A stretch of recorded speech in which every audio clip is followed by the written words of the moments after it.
It's not as scary as it seems, and it's not as technical as it seems, and it's not as hard. Some people act like it's like really, oh, these Japanese masters learn their entire life. Yeah, because they're sharpening katanas to 64,000 grit, razor sharp, can slice a hair lengthwise, sharpened blades. This is a kitchen knife. And if it's blunt already, you can't make it any worse. Barely have to even... like butter. Like hot knife through butter. See what I mean about being quite meditative? It's like you're focusing the brain on a mundane task.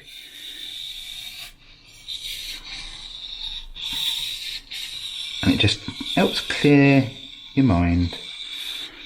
Or, if you're lucky like me and you're ambidextrous, well, I'm not ambidextrous, I'm cross-dominant, which isn't as kinky as it sounds. It's just, if you're left-handed, your brain assigns all the tasks to your left hand. If you're right-handed, it assigns everything to the right. If you're cross-dominant, it randomly almost assigns stuff to either hand. I play bowls left-handed, and I bowl bowling left-handed, but I bowl in cricket right-handed. I'm a freak.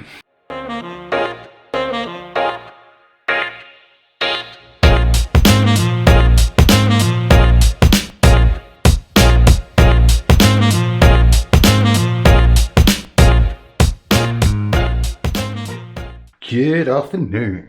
Right, bit of a different video, not cooking anything.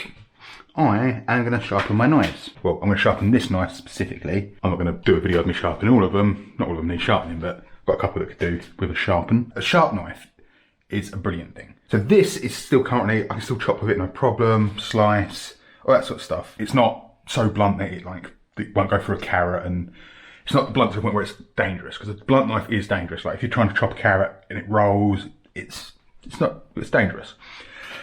But at the same time, it won't easily cut into paper. I have to saw and slice, and you can hear it tearing through the paper. So that's not sharp enough for me, so I'm going to get it back to a razor's edge. Now, you can buy those pull-through sharpeners. The vast majority of those are crap. There are some that have got better reviews than others, but sharpening with a whetstone, which is one of these, you've probably seen them around, is almost universally the best way of sharpening a knife. It's the reason why it's been the way to sharpen a knife for hundreds, well, thousands of years. A lot of people have these. This is called a steel or a honing rod. Now, what this does is it doesn't actually sharpen a knife, but it will make the knife act as if it's sharper.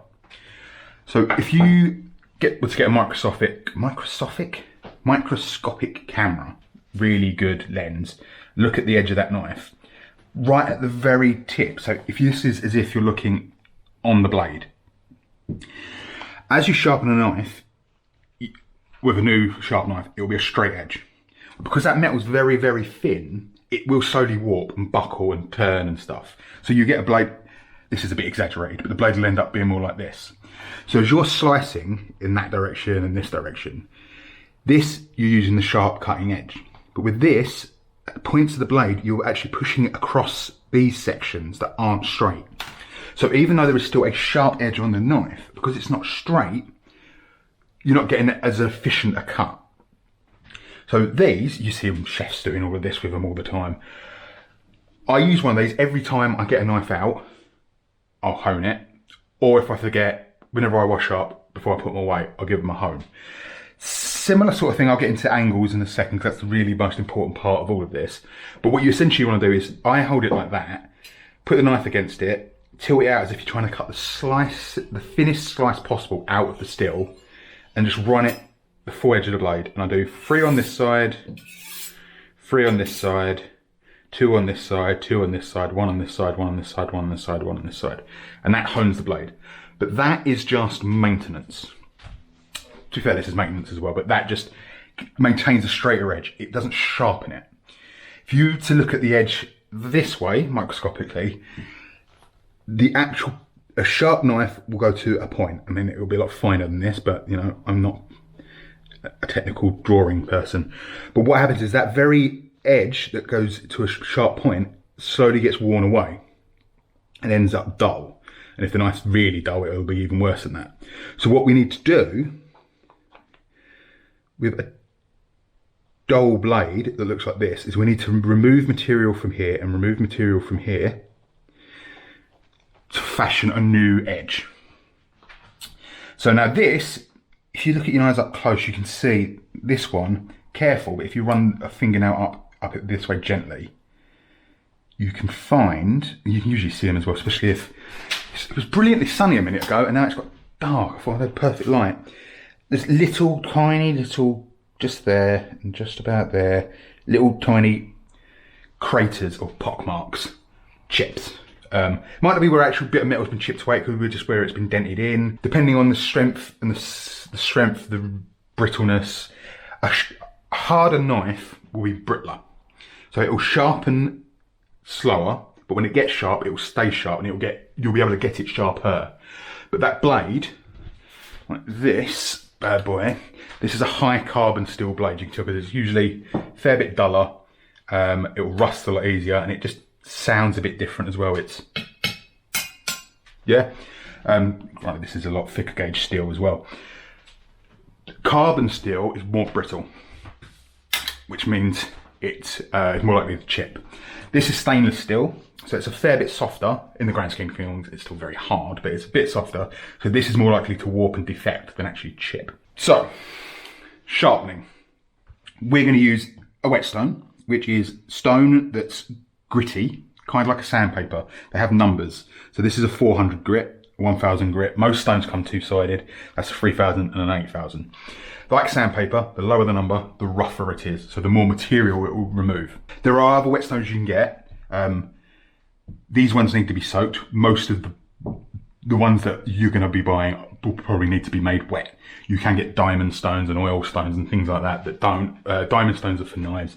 Oil stones, same principle, but they're more for like chisels, axes, because they're impregnated with oils that you don't necessarily want around food. There is nothing wrong with sending your knives off to go get them professionally sharpened. If you're lucky and you live somewhere, like a lot of places in the countryside will have a person in the town that does knife sharpening. In cities, there are always shops around that will do it, and there's mail order services that will send you a case, you put your knives in it and you mail it back to them, they'll sharpen them and send them back to you.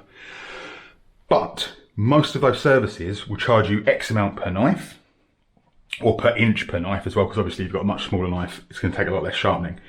Those services, they're not overpriced. This is an art form and a skill, and what they charge is perfectly reasonable. But this set of good quality but budget whetstones cost me in the region of £25–30. That's probably what it would cost me to get this knife sharpened once, and these will last me a lifetime. So if you have a fair amount of knives and you use your knives a lot and you like to keep your knives sharp, this is going to be so much more cost effective. Also on top of that, it's a good skill to have, and I find it quite therapeutic. It's a thing, you know, like I like cleaning and polishing my boots, and I like oiling my chopping boards. I take pleasure in maintaining things that I own and looking after them. Plus, in the long run, saving money. It's a therapeutic endeavour. Yeah. So, I'm going to start on this 400, only because I've got these chips in the blade that I need to work out. So I need to remove a bit more material. If your knives are in good condition and you just want to get them nice and razor sharp, you can probably start on 1000. Most of these stones are two-sided, so if you just want to buy one stone, you can get away with that. Get one that's like 1000 and a 6000 or 1000 and an 8000. Anything above an 8000 is more polishing than sharpening. There is also, I've got here a strop. We'll talk about this at the end. This is just to really finish it off and get it really nice and pucker. So chances are, if you're just looking after your knives and they've not got any chips out of them, you can make do with starting on 1000. I'm going to start on a 400 just because I need to remove more material from this blade. You want to keep the whetstones wet. It's not why they're called whetstones, because they're spelled W-H-E-T. Most of them come with a little stand. If they haven't got a stand, just keeping them on a wet towel. Putting it on a towel is a good idea anyway, because you're going to get water splashing around here and there. So all we're going to do, we're going to start. Every blade is sharpened to a certain angle. Most people say it's like 15 degrees for a Western knife, and 12, 13 degrees, or 18 to 15 degrees for a Western knife, and 12, 13, 15 degrees maybe for a Japanese knife. They're all going to be slightly different, especially unless you've got a really precision or really highly end expensive knife, which this isn't. What I would say is, well, start with something a bit cheap. If you've got really good quality knives, leave them.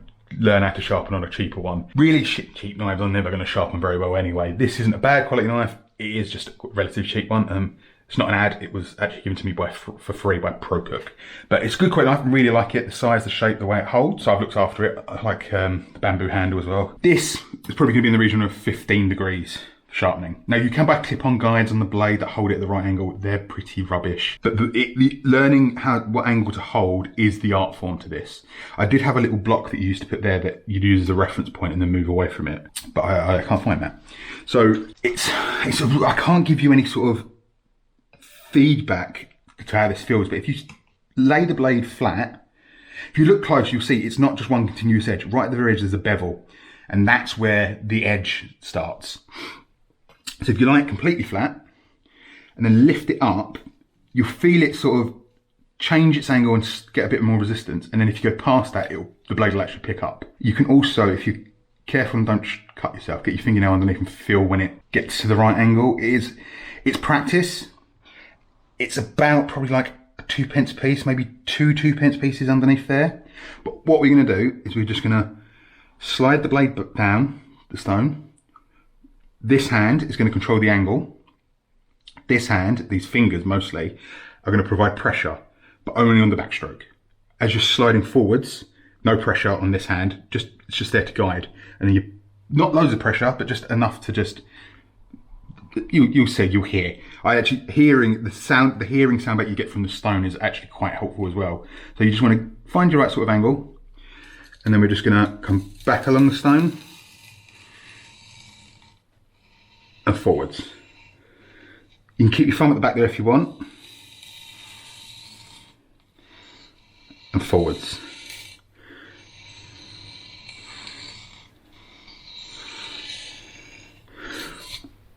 Now we can do that slowly moving up the knife, or you can just sharpen one section, sharpen one section, sharpen one section. I tend to sort of like slowly work my way along.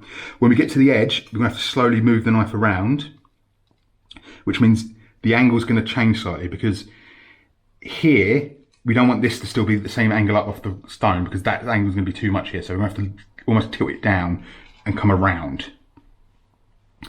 So I'm just going to do this, probably work my way to one end, and then do it again, maybe 5 times. And what you'll find, if you run your finger gently that way along the blade, you'll start to feel almost like,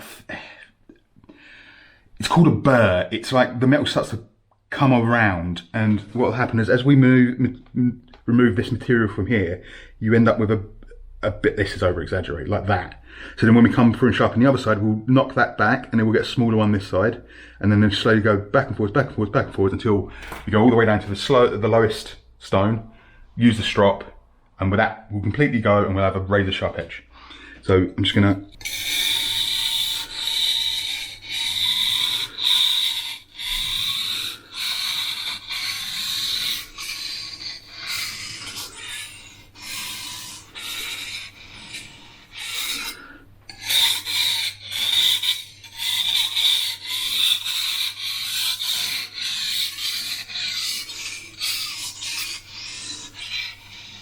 So what you want to be careful of though is you don't ever cut into the stone, and actually if you come too far along, you don't want the bolster to hit in the stone either. These aren't particularly hard stones, they're quite fragile. I mean, I've even got a little chip there. So you want to be careful, you never cut into the stone.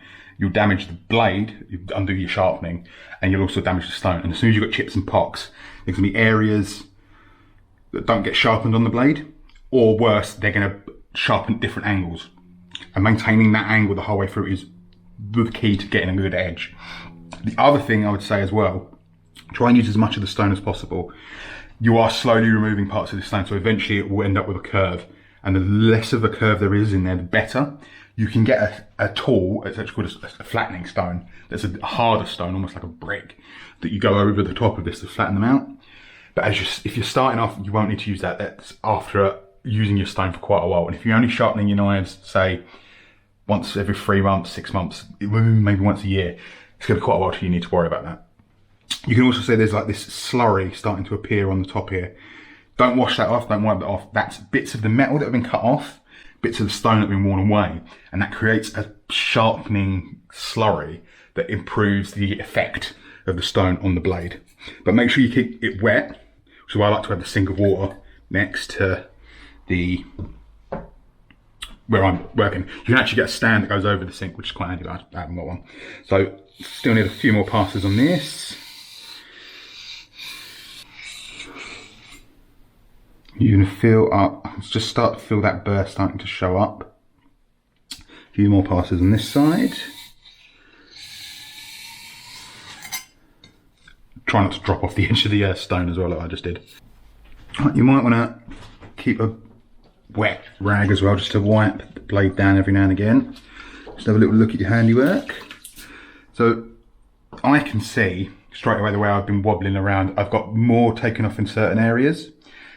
I'm a beginner to this as well. It's going to take you some time to stop having that. I can see that most of those pot marks have been removed. There's a little bit left, so I'm just going to give it a few more passes. Scuffed up the blade a little bit, but it's a tool at the end of the day. It's not something that you need to keep super pretty. I'm actually going to start on the other side. Now, see, this is the bit that throws some people. So you've got two main options.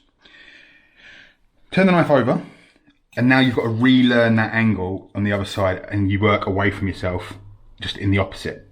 You can do that if you want, or if you're lucky like me and you're ambidextrous, but what's probably going to be much more comfortable for you is the way I'll try and show you it this way, is if you flip the knife over, so instead of having that finger there, you have your thumb here. Just keep that finger up here out of the way. Fingers in the same place. Try and get that same angle, and then you push away from yourself and no pressure coming towards.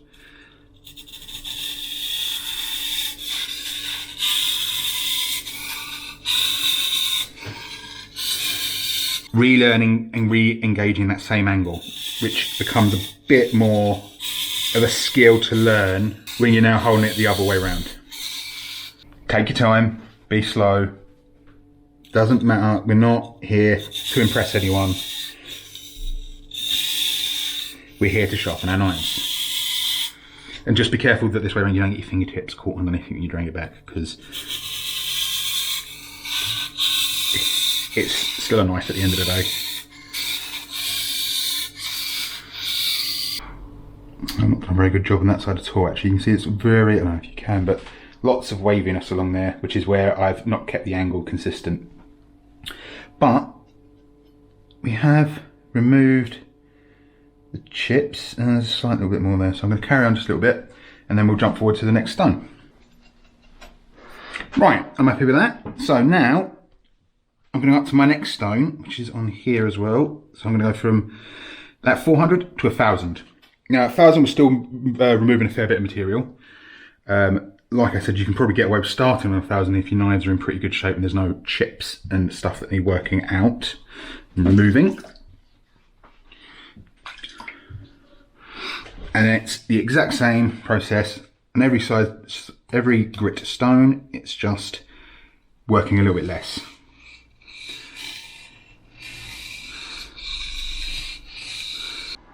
Just feeling for that little burr. You'll feel it with your fingertips. Just a little lip at the end. Try not to, on the backstroke I was always really quite careful because I'm putting pressure on it. As soon as I'm not putting pressure on it, go forwards, I tend to try and lift the hand up, and then you can see I've got little chips along here or along there, or the stone the other way around, and you catch the blade and then it just undoes all the work you've done. Don't try and cheat the process by pressing harder. It will work more, it will take more material away if you do, but you're more likely to muck the stone up and just damage your knife, maybe even. Right, go to the other side.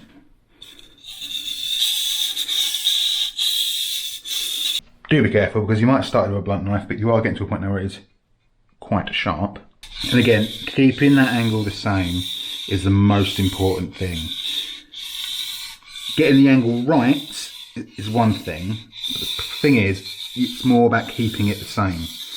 Because even if your knife comes in the post sharpened to an 18 degree, you then resharpen it to 15, it's at 15. So if you keep it at 15, it's going to make your job a lot easier. Not the best work I've done, but we're all still learning. Right, so I'm going to go up a stone. So, we've got 3,000 and 8,000. 3,000 is almost very smooth, 8,000 is almost like glass. These do go up, I've seen ones that go up to 32,000. You don't need to worry about that.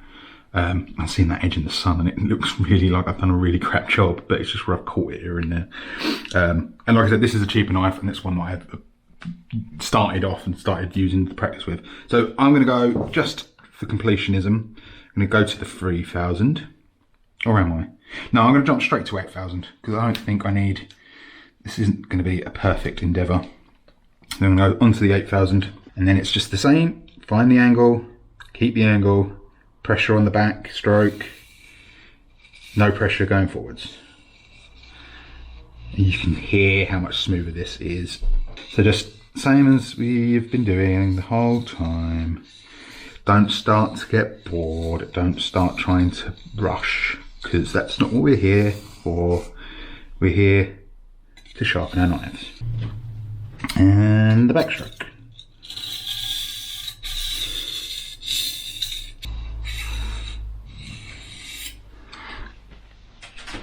Right, so now at this point, you should have a sharp knife.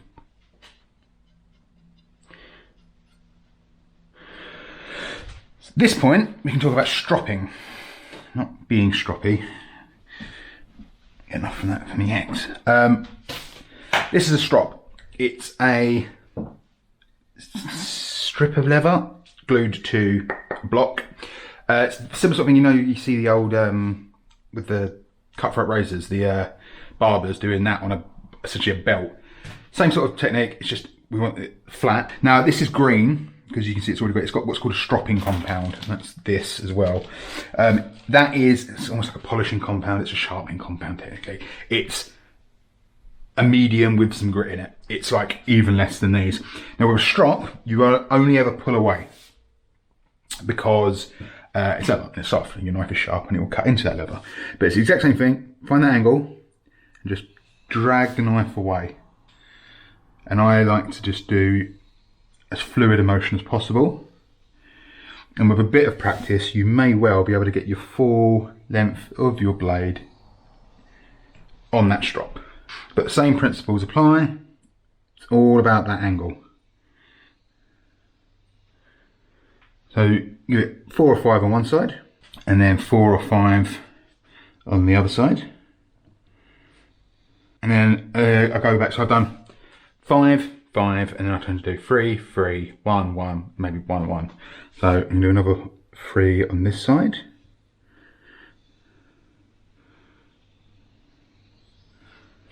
Now be careful with this, especially as you come to this point, don't push in, because that is sharp on the back a bit as well and will cut into your leather. That's 3, and I'm going to do another 3, and do it the way I prefer. And 1.